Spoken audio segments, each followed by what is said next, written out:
El fracaso de Ucrania exhibe que el ejército de Estados Unidos no está preparado. El especialista militar Scott Ritter, ex oficial de inteligencia de la Marina de Estados Unidos y antiguo inspector de armas de las Naciones Unidas, explica en una columna las carencias militares estadounidenses que ha revelado la fallida contraofensiva de Kiev.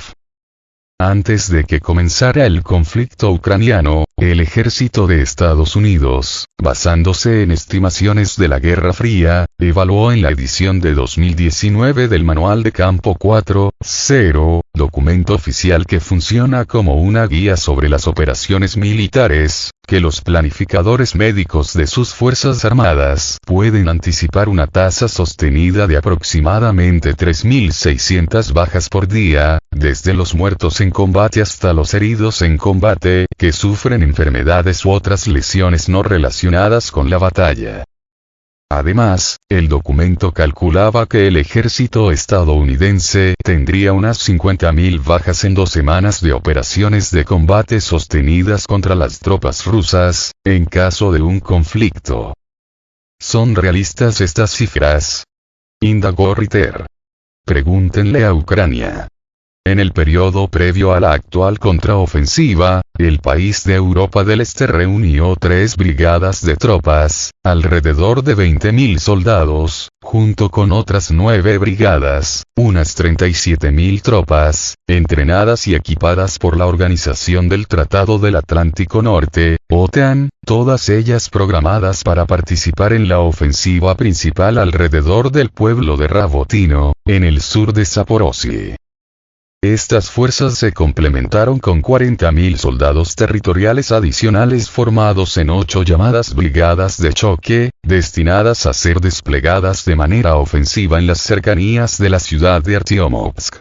En total, el número de tropas ucranianas movilizadas y entrenadas específicamente para la contraofensiva fue de poco menos de 100.000 hombres.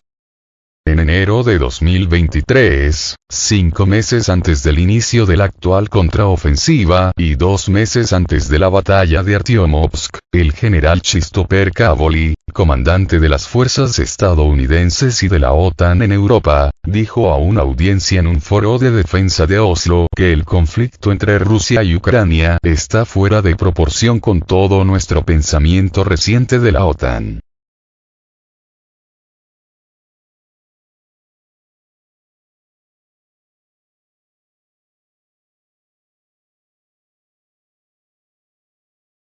Y agregó que la magnitud de la batalla era increíble. Cavoli habló de tasas de gasto de artillería por parte del ejército ruso que excedían, en promedio, 20.000 disparos por día. El presidente ruso Vladimir Putin, hablando en el Foro Económico del Este, afirmó que en los 3 meses transcurridos desde que comenzó la contraofensiva ucraniana, Kiev había sufrido unas 71.000 bajas. Esta cifra concuerda con una declaración hecha por un funcionario ucraniano responsable de la movilización de tropas en la región de Poltava, que indicó que entre 80 y 90 de cada 100 hombres movilizados se convierten en víctimas de este conflicto. Calculando que transcurrieron aproximadamente 90 días entre el inicio de la contraofensiva ucraniana y los comentarios de Putin, esto significa que Ucrania estaba sufriendo alrededor de 790 bajas por día. El ejército estadounidense tiene actualmente aproximadamente 100.000 soldados desplegados en Europa, de los cuales alrededor de 40.000 están organizados en unidades que se espera que lleven la peor parte de los combates. Si estas tropas estuvieran sujetas a tasas de bajas cercanas a las sufridas por Ucrania en su contraofensiva, el Departamento de Defensa norteamericano agotaría su poder de combate en 50 días. Por supuesto, este cálculo es engañoso, ya que habla de un 100% de víctimas. Según la doctrina del ejército de Estados Unidos, si una unidad tiene entre un 50 y un 69% de fuerza, se vuelve ineficaz en combate, lo que significa que ya no es capaz de cumplir la misión que se le ha asignado.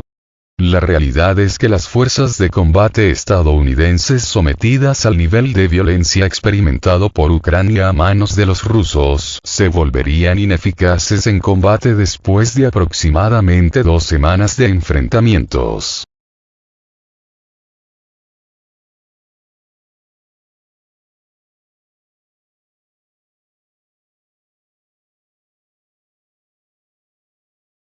Se puede argumentar que, dada la superioridad cualitativa del ejército estadounidense sobre sus homólogos ucranianos, el nivel general de letalidad que experimenta la dependencia militar europea se vería mitigado en gran medida, lo que significa que los uniformados norteamericanos no deberían sufrir tasas de desgaste que coinciden con los experimentados por las fuerzas ucranianas.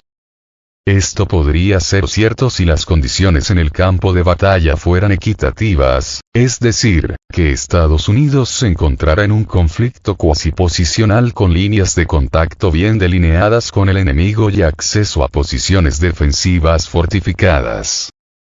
Sin embargo, la realidad es que cualquier conflicto entre Estados Unidos y Rusia implicará lo que se conoce como un compromiso de reunión, en el que dos fuerzas opuestas participan en una batalla más fluida, en la que no se definirán la composición precisa de las fuerzas ni las características específicas del terreno hasta después de que los elementos principales de cada fuerza hagan contacto inicial. En un enfrentamiento de este tipo dominan las cuestiones de potencia de fuego y maniobra, y lo más probable es que prevalezca el bando que sea capaz de emplear ambas de manera más eficiente que el otro. Desafortunadamente para el ejército estadounidense, es Rusia la que tendrá la ventaja en tal escenario. La guerra de maniobras requiere una cuidadosa coreografía de fuego. El fuego es un aspecto esencial de esto. La necesidad de suprimir el fuego enemigo e interrumpir el movimiento del rival es mucho más importante que causar bajas. Estados Unidos ha dependido durante mucho tiempo de disparos de precisión que requieren de conocimiento de la situación en términos de la disposición del enemigo, algo que solo puede ocurrir a través de comunicaciones en tiempo real. Las metodologías empleadas actualmente por Estados Unidos se han perfeccionado a lo largo de las últimas 2 décadas, mientras participaban en conflictos de baja intensidad en los que las fuerzas norteamericanas operaban en un entorno permisivo con respecto a las capacidades hostiles de guerra electrónica. Contra un oponente ruso, las comunicaciones fluidas y la transferencia de datos, que sustentan los planes de fuego y maniobras de Estados Unidos, serán en gran medida neutralizadas por las capacidades de guerra electrónica rusa, dejando al país angloparlante sordo, mudo y ciego en lo que respecta a la disposición de las fuerzas rusas.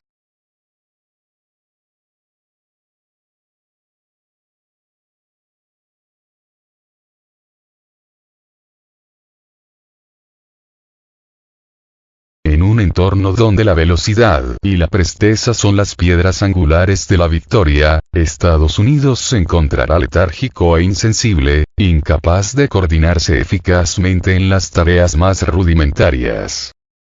Rusia podrá aprovechar su importante ventaja en potencia de fuego de artillería para perturbar y destruir la capacidad de Estados Unidos de colocar potencia de fuego efectiva sobre el objetivo ruso e impedir los esfuerzos estadounidenses de maniobra en reacción a los avances rusos.